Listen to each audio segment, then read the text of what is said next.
Everybody, good morning and welcome back to Cloud Talk Live. My name is Jeff DeVerter. I'm the Chief Technology Evangelist here at Rackspace Technology, here to bring you another amazing morning. You're going to love my guest today, Karen O'Reilly Smith. Before we get into that, of course, introduce yourselves. I want to know who you are. I want to know where you are. It makes it so much more fun when I see, especially recurring folks coming back, all the first timers that will be here. And if you want to get a hold of us over here at Cloud Talk Live, it's as easy as sending an email. That's right. We live in the 80s. It's email. Send me an email at solve@rackspace.com. We are working on a way for you to text us with a nifty little service that will hopefully come out soon. But in the meantime, I'd love to hear from you. Send me an email at solve@rackspace.com. It's always fun when I hear from you. Hey, look, people are already coming in.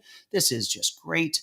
I can't see your names because I got to push a button here. So, there we go. All right. So this morning we're going to do the usual stuff. We are going to head into what's new, news from the cloud. We're going to talk about what the clouds have released. And then also, hey, Michael, you're a regular now. I'm glad you're here. And then my guest, Karen O'Reilly Smith. You're going to love hearing from her. She is the Rackspace Chief Information Security Officer. And I couldn't be more excited to have her here with us today. Hang on, I got to get this window moved over. All right, this will make life a whole heck of a lot easier. All right, well, let's move on. And folks, if you are not already subscribed, I'd love for you to subscribe to the Cloud Talk podcast. The audio from all of these lives shows up there, as well as some great content. Hey, Sean, glad that you are here. And also, if you go over to rackspace.com/solve/98, that's right. This is episode 98, almost to our magical 100th episode. That happens next week. Tim is watching from a plane. Tim, where are you going? I don't even know Tim, but he's on a plane, and I think that's cool. So all of the things that you're going to hear today, you're going to be able to find over on that website, this rackspace.com/solve/98. And as always, folks, there's nothing for us to sell you there but information and goodwill. If you want to get sold to, just go to rackspace.com. I'm sure a pop-up will pop up asking you some nifty questions, but you're safe on the Solve website. That's right. As you know, we have a worldwide audience here, from Turkey to India to all around the US, London. We had folks in from some crazy places last week, but of course, we stand in unity with our good friends over in the Ukraine. Terrible what's going on there. And again, another pitch for the tool that we use to come to you live every week, and that is Restream.io, a Ukrainian-based company. Didn't know that until all this stuff popped up. So hope all is well, and I hope a speedy end to it. Now, as part of the terribleness that's going on, the Cybersecurity and Infrastructure Security Agency here in the U.S. has issued a Shields Up warning. Now, that Shields Up warning is an awareness moniker. Now, over on the website, cisa.org/shields up, you can find all the information of what to do to be prepared. So I'd encourage you all to go over. Hey, Natalie Silva's here. Natalie was our guest on Tuesday. Glad you're here. Now, if you break down their main sections inside of the Shields Up, it comes down to really quite simple stuff. How do you reduce the likelihood of a damaging cyber intrusion? How do you take steps to quickly detect any potential intrusion? Ensure that your organization is prepared to respond if an intrusion occurs. And then how do you maximize your organization's resiliency? So actually, guys, we are working on a panel of security experts that Karen O'Reilly Smith, Rackspace CISO, is going to be a part of on Monday, probably at 10:30. But watch your LinkedIns and Twitters for confirmation of that. We're bringing a cross-functional panel, security experts across many different industries as well as organizations who are going to come in and talk about this. So plan on that for Monday. Now we just have to pull it together. All right, everyone, let's move on to This Week in Cloud. How is the cloud making the news? Well, it all starts with an article that I found, and it was Cloud Security in 2022, a business guide to essential tools and best practices. Now, let's be transparent. There's nothing earth-shattering in this article, but there is excellent information. I'll encourage you to go over and to check that out. You can find it, of course, at rackspace.com/solve/98. This is episode 98, and you'll find a link to this article. Even if you think your organization or you personally have your security act together, you can't read enough of this stuff. And again, it's sort of basic. But if you remember some of the articles we talked about, especially at the beginning of this year, there is no reason that any organization should be infiltrated. It's the basic stuff that always gets people that burns you. So go check that out. Also, lightning in a jar, friends. And that's what this new article from the New Tech Forum, actually, it's an InfoWorld article. And it's building and running microservices at scale, a CTO's view. This is a great article. It was actually written by a guy named Marty Broadbeck. Marty is the CTO over at Priceline, I believe. He's worked in a ton of different organizations, and it's all about how to and the benefits of adopting a microservices architecture organization wide. All right. So you can find that, you know where you can find that, rackspace.com/solve. But with that, or /98, let's get into the cloud releases, folks. AWS. This is a fun one. They're announcing the launch of their 2022 AWS Deep Racer League virtual circuit. So if you're into coding and you're into competition and racing, join in on this one. You can find a link to the information over on the site. I keep saying over and over. But starting, well, just a few days ago, March 1st, developers from around the globe compete for prizes up to $20,000 and a trip to Las Vegas and glory in the 2022 AWS Deep Racer. So guys, go check that out. That's a fun one. Not necessarily a release, but a new happening over at AWS. Now, in the Azure front, there's a new preview feature, and that's enhancements to the Azure Form Recognizer for Azure Applied AI Services. And it is, as the name implies, a better way to recognize a form and break those forms down into programmable elements. Really neat stuff. So go check that out from Azure. And then over in Google, while we talk about all things security, there's Security Command Center, and that's the hub of all things security inside of GCP. You can now configure automatic exports of your logs, basically, and all the findings into a BigQuery data set. Seems like BigQuery is eating the world these days, doesn't it? But it's a pretty amazing tool. So go check that out. Now, job of the day. In fact, well, let's not get to job of the day. You can find all of this stuff over at rackspace.com/solve/98. This is episode 98. Now we get into job of the day, and this should probably make Karen quite happy because I brought the one back from Tuesday because it's an important job, and that's Application Security Engineer 3. One of the folks who's been on here a couple of times, Brandon, who works on Karen's team, sent this over, and in this role, you have the opportunity to lead Rackspace's application security program by developing and coordinating strategic projects and initiatives, obviously all geared towards keeping customers safe. This is a really cool opportunity. Head over to the website, I keep saying, and you'll find the opportunity to click in and read more about that job, even apply for it if security is your thing. All right, so go check that out at /98. So reminder, all of these the audio from all these lives can be found over at cloudtalk.com or Cloud Talk Podcast. And you can subscribe to that anywhere you find it. Be like Sean Gardner, who subscribes and strangely listens to every episode. Sean's a great guy. All right, guys, let's get into cloud discussion. I've kept talking about Karen O'Reilly Smith. She is a great technologist and security professional. She is Rackspace's Chief Information Security Officer. And in this month, where we are celebrating Women's History Month and have dedicated all of our Cloud Talk lives to women in tech, it is my great, great pleasure to get to bring up to stage Miss Karen. Karen, welcome to the program. I'm so glad you're here again. Well, thanks, Jeff. Pleasure to be here and talk with you again. Oh, this is so much fun. Hey, I'm going to turn something off here. I haven't been able to see all the chat. Let's look at where everybody's coming in from. Of course, we got Natalie Silva here again. Georgina Martinez is here, which is super fun. Tim Hennessy from the plane. That's right. Warm greetings from Mexico. Love that one. Hey, look, we have a new, somebody's going to be a new racker.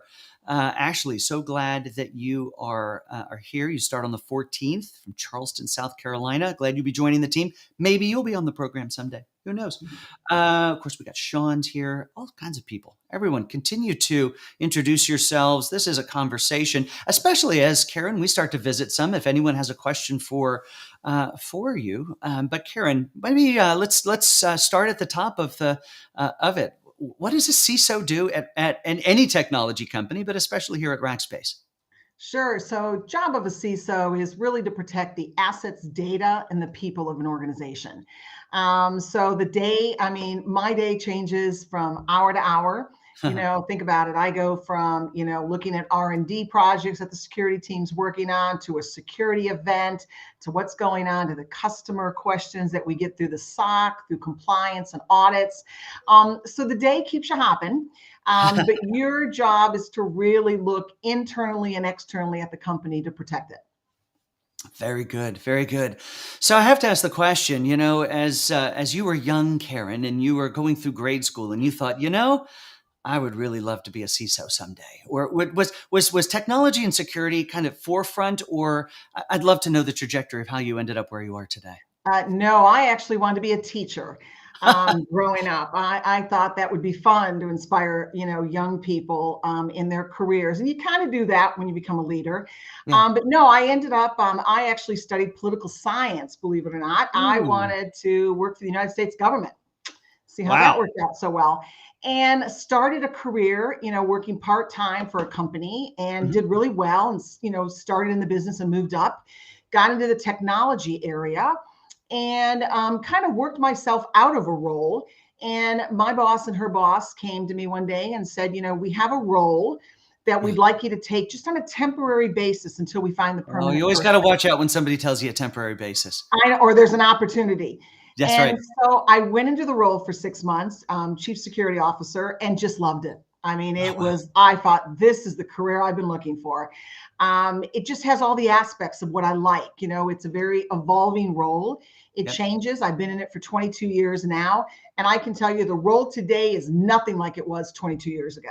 Really? Okay. So, But it, so compare that a little bit. How is that so different? And Ashley oh, yeah, has a years similar path ago, to you. Yeah, years ago, Jeff, I mean, security was embedded in technology. I mean, it Yeah. was embedded in the organization. It was like one of those afterthought, people would go, oh yeah, and I got to do security before I install this tool. And now it's a major player in any organization. It's Right. well respected in the organization. It has the ears of the board, the ELT. So it's great to be in the position today.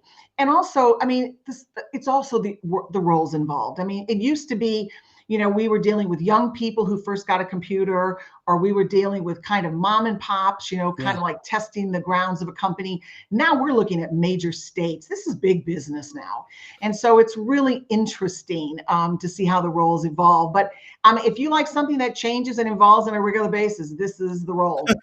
That's the place to be. Hey, look at what one of these LinkedIn users. Unfortunately, we don't have the name. IBM, Wells, Barclays, Citibank. I suspect Karen has forgotten more about InfoSec than most C-level execs will ever learn. And yes, we are extraordinarily lucky to have you. Look, people are snooping around your LinkedIn profile. That's great. It is great. So when we think about security back when you started, I mean, it was one of those. Hey, it was the office. It was one of the gates that an application developer needed to go through Mhm. when taking their new project out to their business. And you're right. It is one of these things that now is so fully embedded. How about some strategies of how you've helped? I mean, you've had that same challenge that every other one has. How do you get? I hate to say it this way. How do you get the developers to trust the security team? I think you build up that relationship. When you first Yeah. come into an organization, somebody asked me the other day, is when you first come into a group like a Rackspace, what do you do? And I Yeah. said, you start at the beginning. You take a look at the program that's in place today. And I took a look at the maturity. I Okay. looked at the mission. I looked at, their metrics. What are they metricing? Then I went in and I talked to the team members of the team, the peers, which are a lot of those developers out there, and also the partners. And I tell everyone, listen, listen, listen. And I know that's hard for someone like me that loves to talk, but you have to listen. You got to know where the program is in order to know where it's going. And I think by doing that, you're building up that trust in the organization. And it comes to the point where if you're going to introduce something new, don't just introduce it. Go talk to your peers, go talk to Yeah. your partners, tell them why we're doing this. You've got to build up trust and respect in the company Yeah. so that when, for instance, an incident does happen and you need to say, look, I need you to patch this now, they Hmm. trust you enough to know that you're telling them the right thing. Right, right.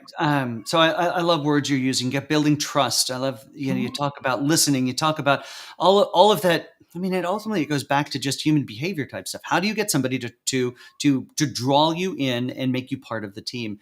And it can be really challenging to get. In a lot of cases, developers, a lot of kinds. I mean, they can be a twitchy bunch. Mhm. I love my developers, by the way. Just to be clear, but when we think about the role of we're focusing on women in tech, and One of the things I'm interested in, Karen, is you come into this. I mentioned this earlier, that technology tends to be a male-dominated Mhm. industry. It's changing, thank goodness. But when I think about security, I really feel like security is can be even more so. What has been your experience in these different roles that you've had over time? Just as a woman who is incredibly brilliant and smart and so much to contribute, has it always been easy? Unfortunately, I probably have a very different story than some women. I've been lucky. I have been so lucky. I've never felt that I was put down because I was a Mm, woman, that I wasn't respected. And it could be personality. yeah, But when I come to that executive table, I mean, I have a right to speak my mind. I mean, I'm there because of what I've learned. I'm there because of my experiences. And I tell every woman that comes into that role, when they get to that table and they're sitting at that executive table, don't be shy. yeah, You've earned that place at that table. Talk yeah, like you have. And I think just knowing, when I've come into meetings and the executive table is all gentlemen, I have mm, always felt respected. I've never felt put down for it. Maybe it's the companies I worked for, maybe mm, it's the people I've worked for, yeah. or it's just my presence. But I've never felt that I was discounted because of, being a woman. So, like I said, very fortunate. Extraordinarily fortunate. So, Mhm, either again, you attribute some of it to luck, getting the right places. Maybe you really just did the right, due diligence, mhm. and went into an organization that really valued diversity in personnel, and well, maybe just hired for skill and talent and personality, and that's the right way to go, right? Should we even see? Here's a question: should we even necessarily, when we get to this level, see gender, or should we really just be looking at the ability to contribute and the way that we work together as teams? That's absolutely right. I mean, a lot of people will say to me, I'm a woman. How should I network in the company? It's the same for a male. I mean, we Yeah, should all network the same way. right. How do I advance in my career? It's the same way, whether you're female or male. And I do think, Jeff, sometimes we shouldn't look at some of that when we're looking in the role or we're looking at that executive table. It shouldn't matter. It should matter, what do you bring to the table? Yeah.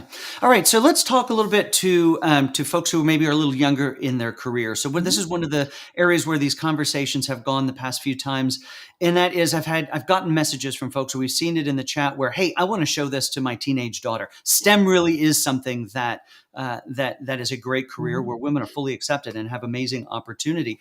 So let's talk to those teenage or even preteen, mhm, young women, about the opportunities here. What excites you about a career in technology, especially of having a very successful career in technology? mhm. The thing that excites me the most is I love cybersecurity. Mhm. I'm one of those people that like that ever changing, agile position. Yeah, I like to move on a dime. I like coming into the day and having a guideline of what I'm going to do and then have it knocked off its axle because of an incident that pops up or a right. security issue over here. I like being in a role where my hair's on fire all day long. That excites me. I mean, I've been doing this for 22 years, and I can tell you, Jeff, I have passion today on the role that I did 22 years ago. So when you find that passion, I tell my daughter, she's just starting off in her professional career now, and one of the things I tell her is, my mother gave me the advice when I was starting it. And I said, she always said to me, find a role that you love. If you Yeah. don't love it, leave and do something else. You have to do it for 8 to 10 hours a day. You better love what you do and You have better passion really for like, it. yeah. Yeah. I was doing some prep work for a podcast I recorded the other day with our new CTO. And he had just recently posted a link to the Steve Jobs 2005 Stanford commencement address that he gave. Mhm, And I had never listened to it, but I know it's legend. So I listened, and I was half mhm, listening, transparency. But then I kept drawing back in, and now I'm taking notes through everything. That was absolutely one of the things that he called out. And he says, if you don't love and aren't passionate about what you do, mhm, then you really need to find something that you are. And he says, if you were to wake up every morning and think to yourself and think, this is the last day I'm going to be alive. Am I excited about doing what I'm going to do as that last mhm. day? And so if that answer is no, too many days in a row, it might be time for a change. Hey, there's an interesting question from Laura. Let's take a look at that. It says, Karen, what has been your main challenge that you've faced in your career? I think one of the main challenges, and I'll go back to the advice I was given by my mom. And one of the things she always told me when I was climbing the ladder, I was very fortunate to have her for so long in my life. And one of the things she told me, because everyone's aggressive in their career, you get in your role, you know what you want to do, and you want that corner office.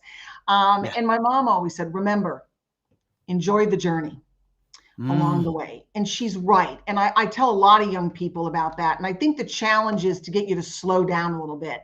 right. I tell, people coming up in their career today, sometimes it's not a straight shot to that corner office. Yeah. Sometimes you got to take a little side journeys along the way, learn along. But if you're aggressive and you're assertive and you want to get that corner office, I think the challenge is to slow down, really enjoy, take the opportunities to learn. Maybe your career is one thing, but there's some other opportunities along the way that you get the opportunity to learn.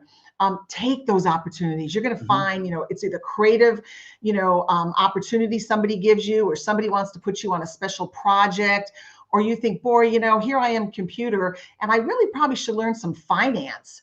Take that opportunity to go sideways for a while. Trust me, the corner office is still going to be there when you get there. It's But I not going think the anywhere, and you'd be much challenge, more prepared once you're in that seat. exactly, I think the challenge is just to slow down and enjoy the journey. Oh, it's such great advice, and that's advice. That's a hard pill for me to swallow. I'm one of these guys who's like, focus, go, do Mhm. the thing. But I was talking to some folks the other day, and we were talking about, in a sense, this very thing.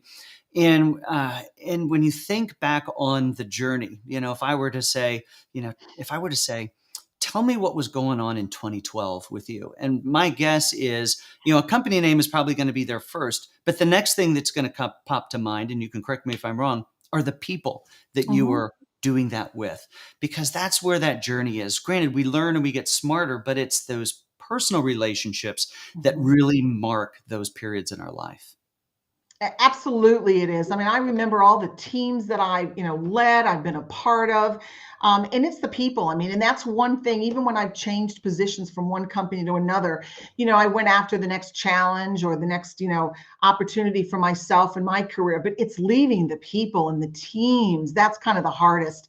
And so I tell people, when people say, well, "How do I build a network?" That's where you start. Start Yeah. on your teams. So if you do move forward or you do take another role in the company, still connect with those people that you worked with, because it's important to keep that network going. It really is, and it's what makes the day, the job, the Mhm. life. Because again, we're spending more time in our jobs than we are necessarily at home in a lot of cases. It's Mhm. what gives it. I don't want to call it value, but it's what gives it color. It's what gives it depth. Mhm. I mean, there are people.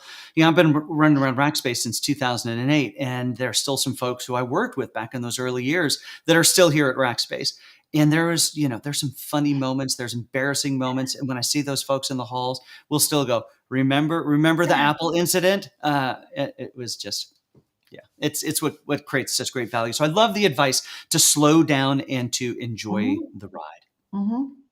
That's awesome. So Karen, as we now let's change the topic to maybe a little bit more security focused. So let's talk about what's happening and the increased cyber activity that's happening because of what's happening in Ukraine. What are some of the things that you're seeing or advice that you have for individuals as well as organizations?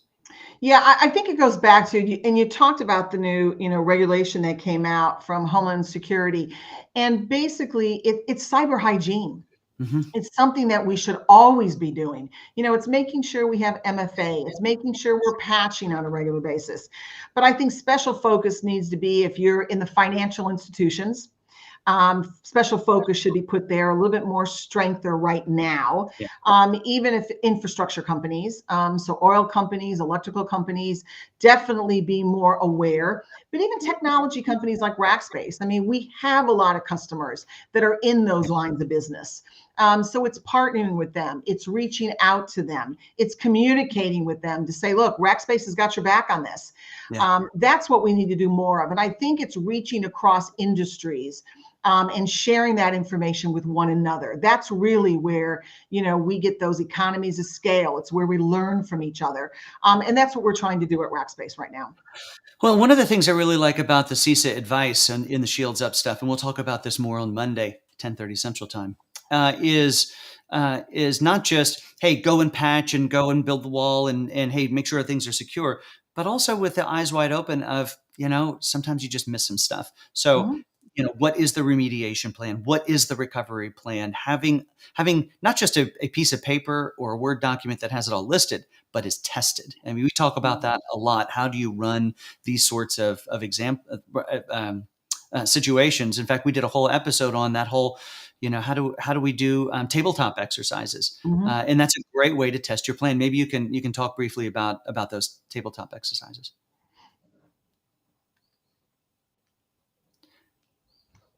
So maybe Karen, what is a tabletop exercise and how to use that to test your plan? Sure. So tabletop exercise is a scenario that we create.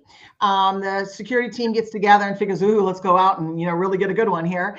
And we'll create a scenario, and it's on paper. And what we do is we gather the expert minds in the company, put them around a table, literally, and we walk through. So we'll say, okay, this is what just occurred. We just got this alert. What happens next? And then someone will go in and jump in and say, this is what I would do. And then we say, okay, that you've handled that alert. Now you've handed it off. Who do you hand it off to? And you walk it through till it's finished. Right. And what you do is you learn about, are there lessons learned that maybe our playbooks aren't up to speed? Maybe we handed it off too soon. Mm. Maybe who we handed it off to, that person gets it in the tabletop exercise and goes, now I wouldn't really be the right person to hand it off to. It really would be this group. So you're Right. learning those things as you go. You're trying to be proactive. So if that situation does occur, we can handle it a lot better. Yeah, and it helps you go into those situations eyes wide open. The fact Mhm. that you test how you're going to do some of that stuff, which is awesome. Hey, Mitch has a good question. Mitch Lasky over there. So Mitch asked the question. He says, "Karen, what was it? What's next in your career? What Not we're trying to kick you out of Rackspace, but how do you? What excites you? What's the future look like?" What's next? I still have a lot of work to do at Rackspace. Love Rackspace. I am definitely, a definite racker. Love the fanatical experience and the team members. Next in my career, I still have a few more years as a CISO. Yeah. I think CISOs, when they get more towards the end of their career, they look at opportunities, maybe going to a head of risk in a company, Mhm. CIO in a company. A lot of them go to board members or advisories. Yeah. So it's always something to look at, but I'm not ready yet.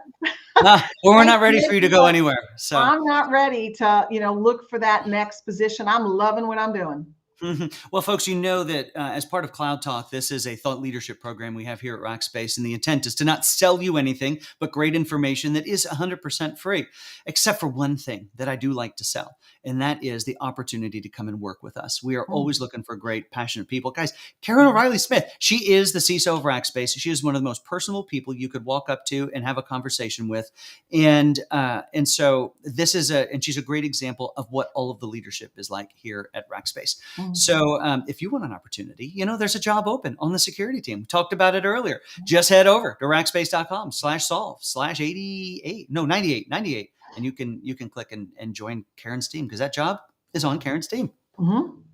All right, Karen, we have reached kind of, I think, the end of our time here. We're getting to the top of the hour. You've got meetings. I've got meetings. The rest of the world has meetings. So thank you so much for being a part of this today. This has been a wonderful conversation. And guys, Karen is going to be on that panel on Monday. We're not usually live on Monday. We're bringing a cross-functional, cross-domain, cross-company panel of security experts to talk about Shields Up in great depth. So Karen, thank you for being here today. Oh, thanks, Jeff. Anytime. Great. Okay, so coming up in our Women in Tech series on Tuesday, let's push this button right there. There we go. We have the wonderful Michelle Peterson, who is a vice president here at Rackspace and chief of staff to the CEO, and she's going to share with us as well. On Tuesday, that's at 8:30 Central Time. You, of course, can find all of this information over at rackspace.com/solve/98. And tomorrow, a new podcast episode drops in the feed. So if you're not already subscribed, please do. It's called The New Corporate Citizen, an interview with Kara Nichols. Kara is a longtime racker, she's moved on to other things now, but wrote an amazing book about corporate philanthropy. And it's a great episode. So subscribe now so it'll be in your feed tomorrow. All right, everyone. Thank you so much for being a part of today. We are back on Monday for the security panel and then Tuesday with Michelle. So everyone have a great rest of your day. Karen, thanks again.